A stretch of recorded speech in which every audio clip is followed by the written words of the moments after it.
Second part. After dinner, Dan had been inseparable from Dee, but even he couldn't resist the Sandman indefinitely, and he had to retire to his room. Doris disappeared into her own bedroom, leaving Dee alone in the living room, which was lit only by stark moonlight. He'd been sleeping there since the first night, since he said the room to the back of the house was too cramped. He lay on the sofa, his eyes cold and clear as ice. The hour was nearing 11 night. A white light flickered. The bedroom door opened, and Doris stepped out. A threadbare bath towel covered her from her breasts to her thighs. Crossing the living room without a sound, she stood before the sofa. Her ample bosom was heaving. Taking 2 deep breaths, Doris let the towel fall. Unmoving, unblinking, Dee fixed his eyes on the girl's naked form. Her well-proportioned and slightly muscled body wasn't yet endowed with all a woman's sensuality, but it had more than enough of the pale virgin charm that always took men's breath away. Dee. Doris's voice caught in her throat. I haven't finished my work yet. I'll pay you in advance. Take it. Before he could even speak, her warm flesh was on top of him, and her sweet breath was tickling his nose. Hey, The Count's gonna come again, Doris panted. And this time it's gonna get settled. At least, that's the feeling I get. I probably won't get a chance to give you your reward, so take me. Suck my blood, do whatever you like to me. Dee's hand brushed the girl's lengthy tresses aside, exposing the face they'd hidden to the night air. Their lips met. For a few seconds, they remained together, and then Dee sat up quickly. His eyes raced to the window. That way lay the main gate. What is it? The Count? Doris's voice was taut. No, I sense 2 groups. The first is a pair, and the second? There's a lot of them.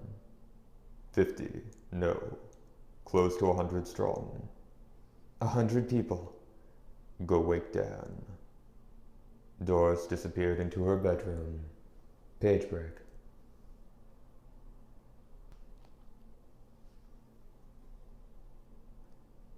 Near the gate to the farm, a pair of silhouettes suddenly halted their horses and looked back across the prairie. Countless points of light swayed closer, coming from the direction of town. As the pair strained their ears, they could hear a rumble of voices that bordered on rage, mixed with the beating of numberless hooves. What could that be? Mumbled Regense. Folks from town. Something must have happened, Greco said, watching the points of light nervously.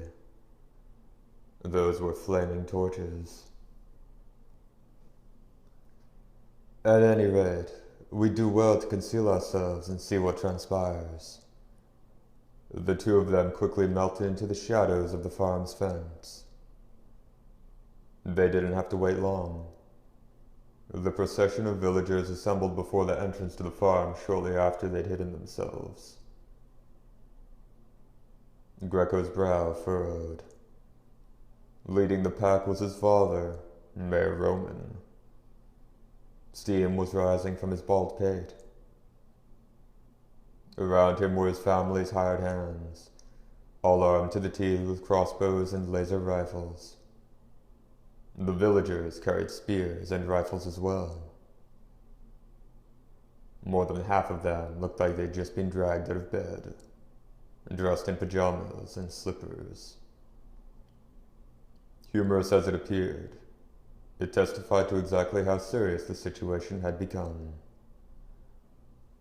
The shadows of hatred and fear fell heavily on every face. This was a mob. There was no sign of the sheriff. Doris Lang, turn this barrier off, the mayor roared in front of the front gate. A light went on in one window of the house. Soon after, a pair of figures loomed on the front porch. What in the blazes is your business at this hour of the night? You bring the whole damn town out here to rob the place or something? That was Doris's voice. Just turn the barrier off already. Then we'll discuss it. The mayor bellowed back. It's already off, you moron. You gonna stay out there all night? A number of fiery streaks shot out from around the mayor, melting the chain of the gate. The crowd spilled into her front yard. Hold it right there. Come any closer and I'll shoot you dead. More than Doris's threat, more than the laser rifle propped against her shoulder, it was the sight of Dee standing there behind her that checked the crazed mob and stopped them 10 feet shy of the porch. To cow a group, you had to take aim at a person at the center of their rampage and carefully cut them off from the others. Just as her father had taught her, Doris aligned the barrel of her laser rifle perfectly with the mayor's breastbone, letting the promise that she wouldn't give an inch flood through her entire being. Okay, I want some answers. What's your business? And where the heck's the sheriff? I'm warning you right now. If he's not here, I don't owe you a good answer no matter what kind of complaint you got. Dan and I both pay our taxes. That pain in the ass got slapped around a little and thrown in his own jail. We'll let him out again once we've taken care of a lot of you, the mayor said with disgust. And then, still glaring at Doris, he gave a wave of one hand. Come on, show her. The crowd parted and a hoary-headed old man stepped to the fore. In his arms he held a little girl with braids in her hair.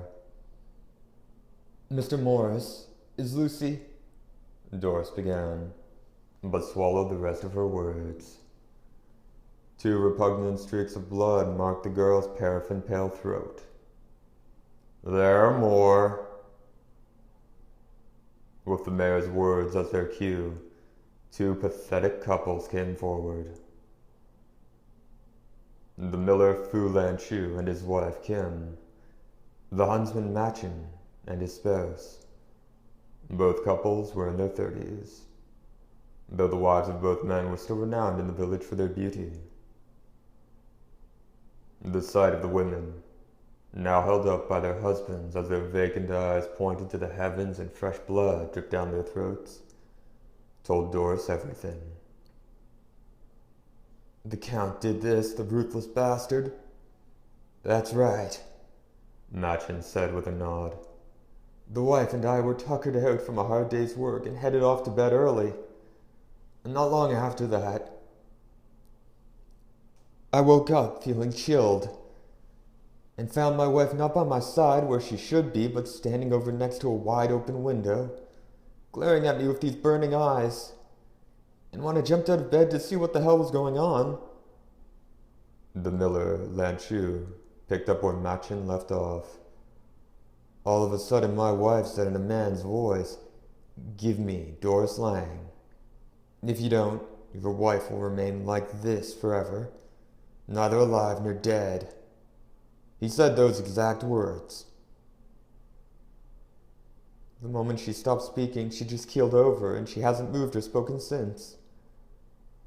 Machin's voice was a veritable scream. I rushed to take her pulse, but there wasn't a trace of one. And she's not breathing either. Yet her heart's still beating.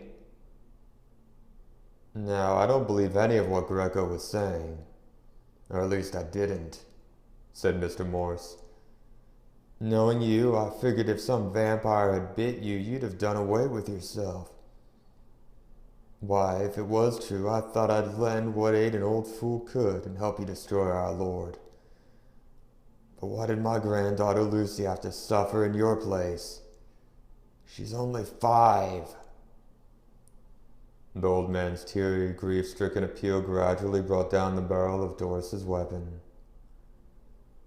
Her voice now stripped of its willfulness.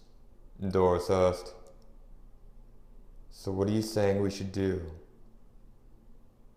The mayor turned his dagger-filled gaze at Dee. Stroking his bald head, he said, "First, chase the punk behind you off your farm. Next, you're going into the asylum. I'm not saying we're going to grab you and give you to the count as tribute or anything as heartless as all that. But you've got to follow the law of the village. In the meantime, we'll take care of the count." Doris vacillated. What the mayor proposed had its merits. Since she'd been bitten by a vampire, the only thing that kept her out of the asylum was the aid of Dr. Faringo and the sheriff. Now the elderly physician was dead, and the sheriff wasn't here. But there were 3 people here who'd been made living dead in her stead, and lots of villagers with hate-filled eyes. Her rifle drooped limply to the floor. "Take her away," the mayor commanded triumphantly. And at that moment, Dee said, "How will you take care of him?" The buzz of the mob, which had gone on incessantly during Doris's discussion with the mayor, came to an immediate halt. Hatred, horror, menace. As they gazed upon him with every emotion they felt toward the unknown, Vampire Hunter D slowly made his way down the porch stairs with his sword over his shoulder. The mob shrank back without a word, all except for the mayor. The instant D's eyes caught him, he became utterly paralyzed. "How will you take care of him?" D asked again, stopping a few paces away from the mayor. "Well, actually..." D reached out his left hand and stuck the palm of it against the mayor's octopus-like face. For a moment the man's voice broke off, and then he went on again. "Throw her in the freaking asylum, and then negotiate. Tell them he's not to harm anyone in town anymore.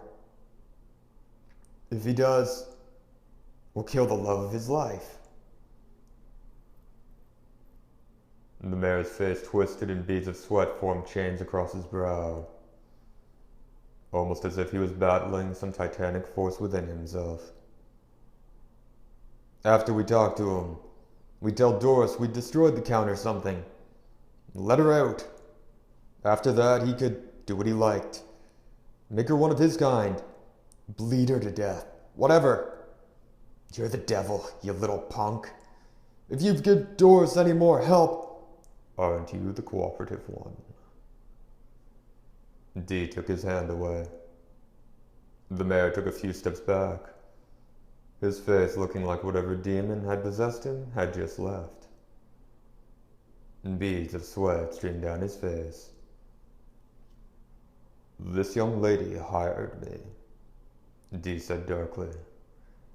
"And as I haven't finished what I was hired to do, I can't very well leave now. Especially not after hearing your detailed confession." Suddenly, his tone became commanding. "The nobility won't die out if you stand around and do nothing. How many times will you give in? And how many people are you willing to sacrifice to those who have nothing but extinction ahead of them? If that's the human mentality, then there's absolutely no chance I'll let you have the girl. An old man who can only weep for the child taken from him, and husbands who would have another girl take the place of their own defiled wives. The flames of hell can take you, and everyone else in this village as well." I'll take on humans and nobles alike. I will defend this family even if I have to leave a mountain of corpses and a river of blood, the likes of which you can't begin to imagine. Any objections? The people saw the crimson gleam of his eyes through the darkness. The eyes of a vampire. D took a step forward, and the silenced mob was pushed back by a wave of primal fear. I object. Everyone stopped at what was a beautiful voice for such a loud shout. Who's that? Let him through. One voice after another arose from the back of the pack, and as the crowd split down the middle, a young man who was almost blindingly handsome stepped forward. While the beauty of his countenance was great, it was the unusual state of both his left and right arms that drew the people's attention. His right arm was sheathed all the way to the shoulder in what looked like the metallic sleeve of a combat suit, and his left arm was missing from the elbow down. Proffering the stump of his arm, Regense said, I came to thank you for doing this yesterday. His tone made it seem like an amiable greeting. You, everyone, this is the bastard who attacked the FDF patrol. The mayor and the rest of the mob started murmuring when they heard Doris shout that. Regense calmly replied, And I suppose you have some proof of that, do you? Did you find some trace of the patrol? The horses' corpses? Anything? True, there has been some unpleasantness between us in the past, but I can't have you heaping any further aspersions on my good name. Doris ground her teeth. Regense definitely had her at a disadvantage where the FDF case was concerned. Without victims, he couldn't be charged with a crime. Though if the sheriff was there's little doubt he had promptly taken Regense into custody as a material witness. Mr. Mayor, may I be so bold as to make a suggestion? Greeted by a flash of pearly teeth, the mayor smiled back nervously. Like all who'd been enslaved by Regense's grin, he did not notice the devil that hid behind it. What would that be? The mayor asked. Please, allow me to do battle with our friend, here and now. Should he win, you will leave this family alone, and should I win, the girl shall go to the asylum. How does that suit you? Well, I don't know. The mayor vacillated.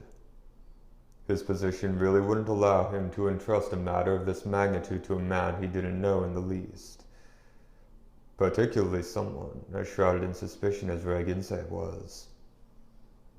Can the lot of you do something then? Come tomorrow evening, there shall be more victims. The mayor made up his mind. All the villagers were held at bay by Dee's energy. He had to see what the man could do. Very well. One more thing, Regense said, extending a single finger of the combat suit. Of course, it was Greco's. To keep Doris from realizing as much, he'd only donned the one sleeve. If his connection to Greco came to light, they would realize where the time-bewitching incense was now. Dispatch someone to the neighboring villages and have the warrants out on me withdrawn. Okay, understood, the mayor said, the words coming out like a moan. With no one but this dashing young man to rely on, he had no resort but to concede to his every demand. Regense turned to Doris and asked, And is that fine with you too? Sure. You'll just wind up getting your other hand lopped off, Doris replied. D asked, "Where do you want to do this?" He made no mention of the fact that his opponent was trying to curry favor with the nobility, or that he'd attempted to strangle a helpless young boy. "Right here. Our duel will soon be over." Only the moon watched the moving people. In front of the porch, the two of them squared off, 10 feet apart. The villagers filling the front yard, and Doris and Dan up on the porch were on pins and needles. When they all let out a deep breath, seemingly on cue, 3 strike blades flew from Ray Ginsei's right hip. The combat suit's muscular enhancement system made them all faster than ever, faster than the human eye could follow, and yet all of them were knocked from the sky just in front of D by a silvery flash. In the blink of an eye, D was in the air over Ray Ginsei's head. Sword raised for the kill. In the moment the crowd gasped at their premonition of the blade cleaving Ray Ginsei's head, the victorious hunter wobbled in midair. Who could miss that chance? Once again, Ray Ginsei's right hand went into action, sending out a stream of white light. That was Greco's wooden stake, which he'd kept tucked through the back of his belt. With Ray Ginsei's normal skill, D most likely would have dodged it despite his throes of agony. But now it had the added speed of the combat suit. Long sword still raised above his head, with the stake stuck through his heart and sticking at his back, D sent out a faint mist of blood as he thudded to the ground. "Nailed him!" The jubilant cry came from neither Ray Ginsei nor the villagers. The crowd was more confused by the strange feeling that night had become day than they were by the duel's gruesome finale. "Greco? So you were in cahoots with this jerk?" With that shout, Doris took aim with her rifle at the figure who'd popped up in front of the fence holding a candle in one hand. But a sudden massive blow to the barrel of the weapon knocked it back, striking its owner in the forehead. "Now's our chance, grab her!" Giving a faint smile to the villagers as they charged Dan and the unconscious sister Dan clung to, Ray Ginsei fastened the last returning strike blade to his belt and stripped off the combat suit sleeve. The limp Doris was thrown on a horse, as was her bellowing and far from cooperative brother, and the villagers went back out through the gate. "What are you up to?" Greco grimaced, about to go get the horse he'd hidden at the rear of the farm. Ray Ginsei was stooping down over the body of the already deceased D. Raising the left hand, he eyed the palm and back of it suspiciously. "I simply don't understand," he groaned. "This is the same hand that swallowed Chilla's spiders, and the mayor spilled his secrets. There must be some secret to it." As he said that, he took a strike blade from his hip and slashed the left hand off at the elbow, which made Greco's eyes bug in his head. He then discarded the hand in the nearby bushes. "I couldn't rest easy if I didn't do that. Also, I believe that makes us even," he said coolly. Ray Ginsei walked toward the gate without so much as a glancing back, but Greco called out in an overly familiar tone, "Hey, wait up! Why don't we have a drink or town or something? Together. Me and you could do big things." Stopping dead in his tracks, Ray Ginsei turned around. The look in his eyes riveted Greco. "The next time we meet, consider your life over." And then he left. "Sheesh, you're pretty damn full of yourself," Greco muttered with all the venom he could muster, and then he too headed for the exit. His legs froze. He turned around, looking scared out of his wits. "I must be imagining things," he mumbled, and then he wasted little time getting back out through the gate. He thought he'd heard what sounded like chuckling, and it hadn't come from Dee's corpse, but from the dark bushes where his severed left hand had been discarded. Second part, end.